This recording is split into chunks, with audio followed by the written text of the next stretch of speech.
حضرت ادریس علیہ السلام کے دور میں قوم فسق و فجور میں، گناہوں میں اس قدر مبتلا ہو گئی کہ صرف گناہوں کے رجسٹر ہی خدا کی بارگاہ میں جاتے تھے، یعنی نیکیاں جاتی ہی نہیں تھی انسانوں کی، بس گناہوں پر رجسٹر لکھے جا رہے ہیں، دفتروں کے دفتر بھرے جا رہے ہیں۔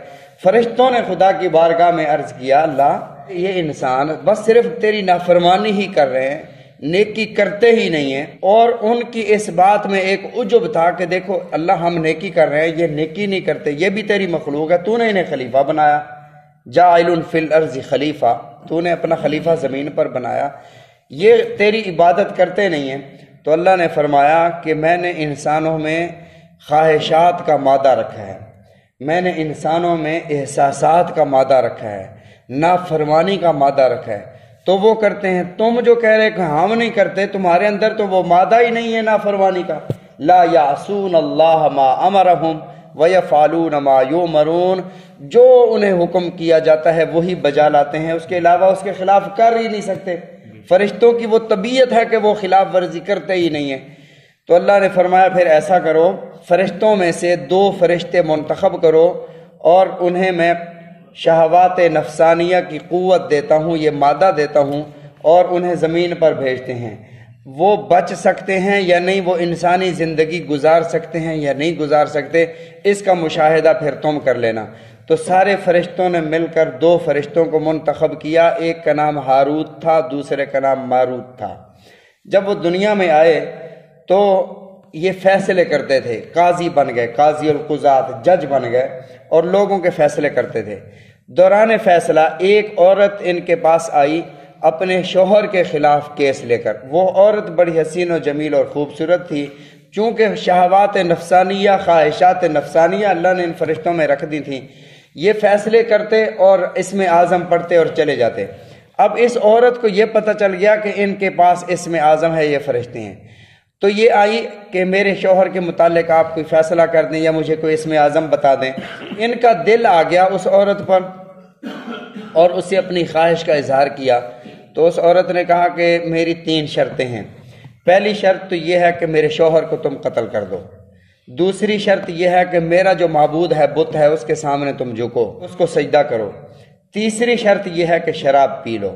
اب ان فرشتوں نے آپس میں یہ مشورہ کیا کہ قتل تو بہت بڑا گناہ ہے، قتل تو ہم کر نہیں سکتے، بتوں کے آگے بھی نہیں جھک سکتے، البتہ ہم شراب پر سوچ سکتے ہیں۔ پھر انہوں نے کہا چلو ہم شراب پی لیتے ہیں۔ تو انہوں نے شراب پی لی۔ رسول اللہ صلی اللہ علیہ وسلم نے ارشاد فرمایا، الخمر ام الخبائث، برائیوں کی جڑ جو ہے وہ شراب ہے۔ جب بندہ شراب پی لیتا ہے، حضرت علی رضی اللہ تعالیٰ عنہ سے پوچھا گیا کہ حضرت شراب پینے پر 80 کوڑے کیوں لگائے جاتے ہیں؟ یہ تو تہمت پر لگائے جاتے ہیں، کسی پر بہتان لگانے پر 80 کوڑے لگائے جاتے ہیں۔ تو حضرت علی رضی اللہ تعالیٰ نے فرمایا کہ جب بندہ شراب پی لیتا ہے یہ سارے کام کر لیتا ہے، بہتان بھی لگا دیتا ہے، گالیاں بھی دے دیتا ہے، تو یہ ام الخبائث ہے، برائیوں کی جڑ اور بنیاد ہے۔ تو انہوں نے کہا چلو ہم شراب پی لیتے ہیں، یہ ہلکی چیز ہے۔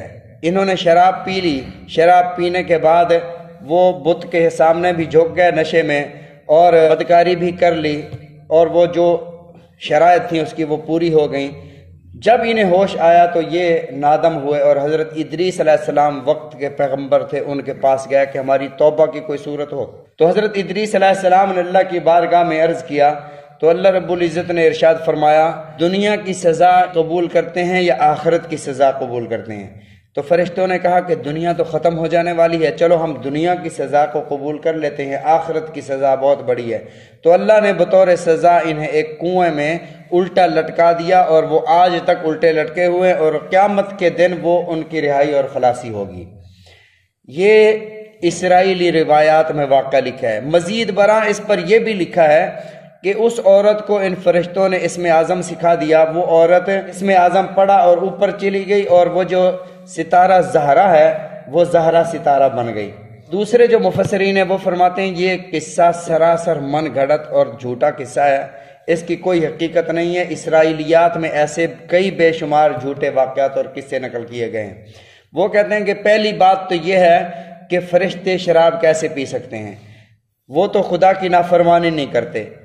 دوسری بات یہ ہے کہ جب فرشتوں نے یہ سارا کر لیا اور اس عورت کو اسم اعظم سکھا دیا، وہ عورت تو بدکار ہوئی نا، وہ بدکار عورت اسم اعظم پڑھ کر زہرا ستارے پر کیسے چلے گی اور اس کی جنس بھی تبدیل ہو گئی اور زہرا ستارہ بن گئی؟ یہ کیسے ہو سکتا ہے؟ یہ ممکن ہی نہیں ہے۔ بعض دوسرے فرماتے ہیں کہ اگر ایسے ہے کہ یہ عورت زہرا ستارہ نہیں بن سکتی، توبہ کر کے تو بندہ اسم اعظم پڑھ سکتا ہے، ہو سکتا ہے کہ اس عورت نے اسم اعظم توبہ کر کے پڑھا ہو۔ باقی رہی بات فرشتے معصوم ہیں، تب تو یہ معصوم نہیں تھے، اللہ نے شہوات نفسانیہ ان فرشتوں کے اندر رکھ دیا تھا تو یہ کر سکتے تھے۔ بہرحال صحیح بات جو ہے دونوں طرف مفسرین کرام رحمہ اللہ ہیں، لا نصدق ولا نکذب، نہ ہم اس کی تصدیق کرتے ہیں نہ ہم اس کی تکذیب کرتے ہیں۔ ہاروت اور ماروت کے بارے میں قرآن اور حدیث میں فقط اتنا ہے کہ یہ دو فرشتے تھے۔ حضرت ادریس علیہ السلام کے دور میں جب یہ سارا سلسلہ ہوا تو لوگ جادو اور معجزے میں فرق نہیں کر رہے تھے، تو یہ فرشتے آئے اور یہ لوگوں کو جادو سکھاتے تھے اور لوگوں کو ساتھ کہہ دیتے تھے کہ یہ جادو ہے، گناہ ہے، یہ جادو اور معجزے میں فرق کے لیے اللہ نے ہمیں نازل فرمایا ہے، اگر کوئی جادو سیکھ کر غلط کام کرتا ہے تو وبال اسی کے سر ہے۔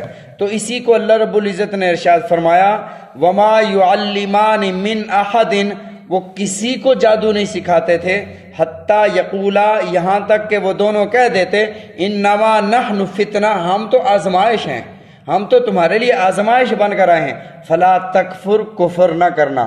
امام راضی رحمۃ اللہ علیہ نے ایک کتاب لکھی ہے، اس میں جادو کی اقسام لکھی۔ سب سے پہلے یہ لکھا کہ جنات کے ذریعے سے خفیہ طور پر انسان جنات سے کام کرواتا ہے اور دوسرے عام انسان سمجھتے ہیں کہ یہ خلاف عادت ہو رہا ہے لہٰذا یہ جادو ہے۔ اور اسی طرح انہوں نے ایک بات لکھی کہ قوت تخیلات، خیال کے ذریعے سے بھی انسان خلاف عادت کام کر لیتا ہے، باقی انسان سمجھتے ہیں کہ شاید یہ کوئی جادو ہے یا یہ کوئی کرامت ہے یا کوئی معجزہ ہے، یہ کوئی ایسی بات ہے جو عام لوگوں کو سمجھ نہیں آتا۔ پھر انہوں نے بہت ساری باتیں لکھی، مثلا انہوں نے لکھا کہ آپ کے خیال میں اللہ نے اتنی طاقت دی ہے، اگر آپ سوچتے ہوئے جا رہے ہو کہ میں گر جاؤں گا تو ہو جائے گا، اور اگر آپ سوچتے جا رہے ہیں کہ یہاں سے میں گزر جاؤں گا، وہ بے شک کتنا ہی مشکل پل کیوں نہ وہاں سے آپ گزر جائیں گے۔ یہ مشاہدات میں بھی ہے، آپ جا رہے ہیں، کتا بیٹھا ہوا ہے، آپ دل میں یہ سوچتے ہوئے جا رہے ہیں کہ یہ اٹھ کر پڑ جائے گا تو وہ اٹھ کر پڑ جائے گا، اور اگر آپ نے دیکھا نہیں ہے تو نہیں پڑے گا، سوچتے ہوئے جا رہے ہیں آگے سانپ آ جائے گا تو آ جائے گا۔ یہ ایک میں نے کالم بھی پڑھا کہ امریکہ میں تحقیق کی گئی، سزائے موت کا قیدی تھا، اس پر یہ ریسرچ کی گئی، اسے بتایا گیا کہ آپ کو سانپ سے ڈسوا کر مارا جائے گا، قتل کیا جائے گا، سزائے موت تمہیں اس طرح دی جائے گی، تو اسے کرسی سے باندھ کر سوئی چبوئی گئی اور وہ اسی سوئی سے مر گیا۔ اس نے یہ سمجھا کہ شاید مجھے سانپ نے کاٹا ہے، حالانکہ سانپ نے نہیں کاٹا تھا، اس کی خیالات کی لہروں نے اس کے اندر زہر بنا دیا تھا۔ تو یہ آج تحقیق سے بات ثابت ہو گئی ہے کہ قوت خیالیہ سے ایسے کام ہو سکتے ہیں۔